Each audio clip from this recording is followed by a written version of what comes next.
आज हमें मतलब ये काइनेमेटिक्स चैप्टर में ग्राफिकल रिप्रेजेंटेशन जानना।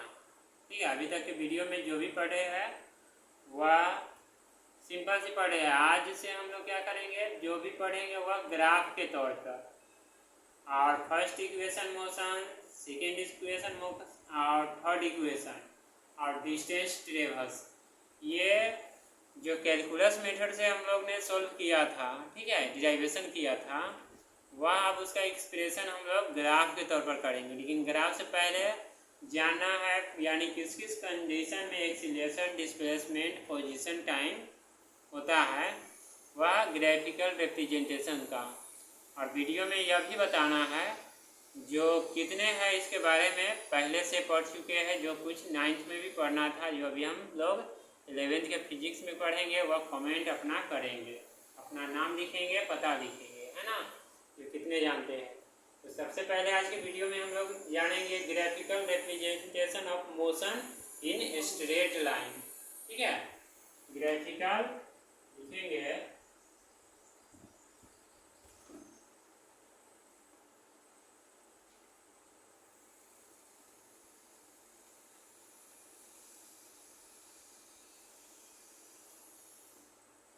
Graphical representation of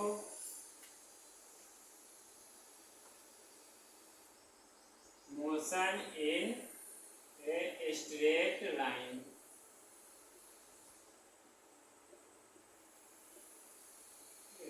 straight line करने का मतलब क्या है, सीधी सी ये लाइन गया है ना, और ये सीधा सा गया।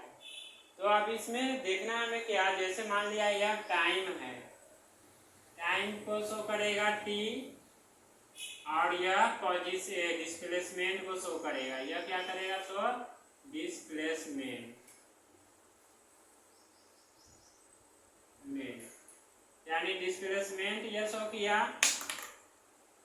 जिसमें बतलाना क्या, जब ऑब्जेक्ट या कोई पार्टिकल्स है वह अपने फिक्स पोजीशन से, यानी फिक्स पोजीशन क्या हो गया, यहाँ पर ओरिजिन हो, ठीक है, तो ये जो ओरिजिन है यानी एक्स एक्सिस और ये वाई एक्सिस के लिए, तो कॉन्स्टेंटली वह जो मूव करेगा ना, तो एक्सीलरेशन उसका क्या होगा, इंक्रीज होगा, टाइम भी क्या होगा, तो इंक्रीज होगा। ठीक है, तो उसे बोलते हैं यूनिफॉर्म में। और यूनिफॉर्म पाने के साथ साथ यानी यूनिफॉर्म के कंडीशन में क्या होगा, जब इस तरह का डिस्प्लेसमेंट टाइम ग्राफ और यहाँ से जो है ये कॉन्स्टेंटली है, लगातार ये मूव किया, ठीक है, तो ये हो गया यूनिफॉर्म, जिसको बोलते हैं यूनिफॉर्म एक्सीलरेशन। ठीक है, यूनिफॉर्म एक्सीलरेशन को हम लोग है ना, ये जो है टाइम को दिखाएंगे, टाइम टी के लिए, जैसे यहाँ पर स्टार्टिंग के लिए मान लेते हैं किसी पॉइंट पर है, डिफरेंट पॉइंट पर इसका डिफरेंट है, लेकिन सब कुछ यूनिफॉर्म में क्या है, सेम ही है। और यह क्या करेगा, टाइम है तो यह वेलोसिटी को शो करेगा, है ना, ये वेलोसिटी को शो किया, तो इस तरह का ग्राफ जो गया वह यूनिफॉर्म में हो गया। फिर होते हैं स्टेशनरी यानी जो फिक्स, जैसे इसके पैरेलल्स में, जैसे यहाँ टाइम दिया हुआ, यहाँ भी ये वेलोसिटी दिया हुआ रहेगा, ठीक है, और इसके साथ ही ये स्टेशनरी, अगर इस तरह का पैरेलल फॉर्म में दे दिया गया तो इसको बोलते हैं कांस्टेंट बोलते हैं। यानी इस कांस्टेंट में क्या होता है, एक्सीलरेशन जो होते हैं ना वह जीरो हो जाते हैं, इसका वेलोसिटी भी क्या होता है, जीरो होता है, यानी वेलोसिटी जीरो तो एक्सीलरेशन भी कांस्टेंट और टाइम भी इसका मेनली जीरो हो जाएगा। तो इस तरह का ग्राफ जो दिया रहेगा यह क्या होगा, कांस्टेंट यानी स्टेशनरी कंडीशन में होंगे, यानी एक फिक्स कंडीशन होगा इसका। ठीक है, फिर नेक्स्ट में हमें जानना है पोजीशन डी, एक अलग तरह का पोजीशन टाइम ग्राफ। ठीक है, पोजीशन टाइम ग्राफ के लिए हमें देखना है किस तरह का होगा।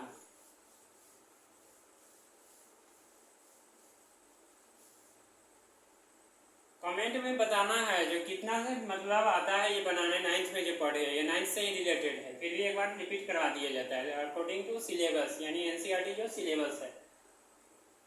आप जैसे यहाँ पर देखना है, यहाँ पर है ये दूसरा लेते हैं हम डिस्प्लेसमेंट के साथ, ठीक है।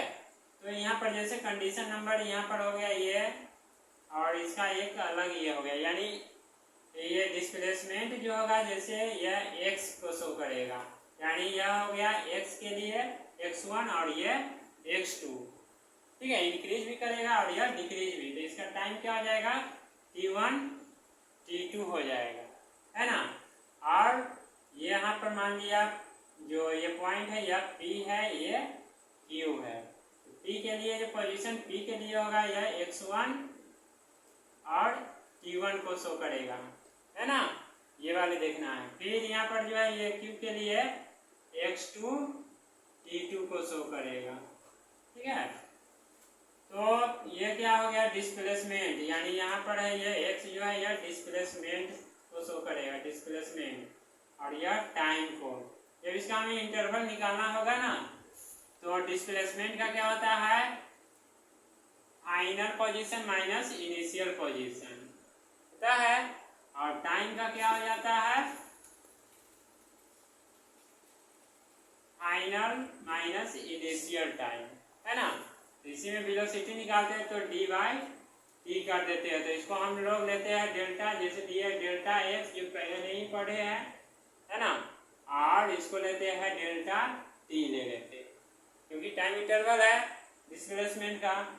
तो इस तरह का जो ये दिया रहेगा ना, तो इसको भी बोलेंगे हम लोग, जो नाम देंगे यह भी होगा यूनिफॉर्म, क्या हो जाएगा यह भी यूनिफॉर्म पोजीशन टाइम ग्राफ, इसको भी क्या बोलेंगे पोजीशन टाइम ग्राफ।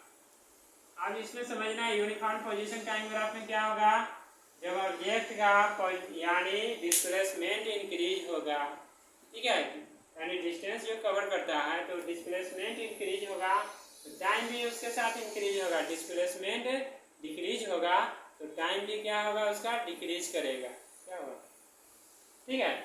तो जब ये होगा तो वेलोसिटी भी इसी तरह होगा, यानी कॉन्स्टेंटली जो यूनिफॉर्म में मूव करेगा, जब ये डिस्प्लेसमेंट इंक्रीज किया तो वेलोसिटी भी इंक्रीज, ठीक है। वेलोसिटी जब इंक्रीज हुआ तो क्या होगा एक्सीलरेशन भी इंक्रीज करेगा, ठीक है। इसी में अब हम क्वेश्चन हमें न्यूमेरिकल दे देता है बनाने के लिए, एक्सरसाइज में दिया रहेगा, तो एंगल के फॉर्म में भी बनता है। तो अब एंगल के फॉर्म में क्या बनेगा कैसे, तो इसी को नेक्स्ट में हम अभी ड्रॉ करेंगे, पहले ये लिख लेना है ना। तो अब नेक्स्ट हमें एंगल के फॉर्म में, अगर इसी में मान लेते हैं सपोजेट में एंगल बनेगा तो किस तरह से बनाएंगे तो देखना है, सब कुछ यही रहेगा, सिर्फ यहाँ से देखना है। जैसे ये है इस तरह से दिया रहेगा, इस पे यहाँ से ये ड्रॉ किया गया, ठीक है, और फिर ये वाले कंडीशन को यहाँ से मिला दिया गया और इसको यहाँ से इस तरह से ड्रॉ किया गया, इस पे परपेंडिकुलर आ गया, यहाँ एंगल बनेगा थीटा ले लेंगे, ठीक है, यहाँ थीटा है ना, और यहाँ भी क्या बनेगा एंगल थीटा ले लेंगे, इसको थोड़ा सीधा कर देंगे। तो आप देखना है एक बन रहा है ट्रायंगल बन रहा है, ट्रायंगल क्या बन रहा है तो यहाँ देखेंगे ध्यान से, क्यू है ना, यह नाम दे दिए एम, यहाँ पर एन दे दिए, यहाँ पर दे दिए वो तो यहाँ है ही, वो ले लेंगे, ये पी है, ये आर दे दिए, नाम कुछ भी दे सकते हैं, ठीक है, एस दे दिए, हो गया ना। तो इसमें देखते हैं क्यू पी एम,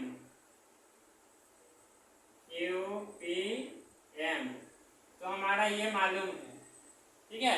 डिस्प्लेसमेंट निकालने के लिए हाँ ये दोनों कंडीशन में चले तो ये वाले कंडीशन और ये मालूम है ना, और यहाँ पर एंगल बना है तो टेन, यहाँ पर क्या करेंगे टेन थीटा का यूज करेंगे, टेन थीटा इक्वल टू क्या आता है पी बाई एच होता है ना, पी बाई एच होता है, यही हम निकालेंगे तो x2 minus P by H, sorry P by B होता है ना, परपेंडिकुलर बाय बेस यानी लंब बाय आधार, है ना।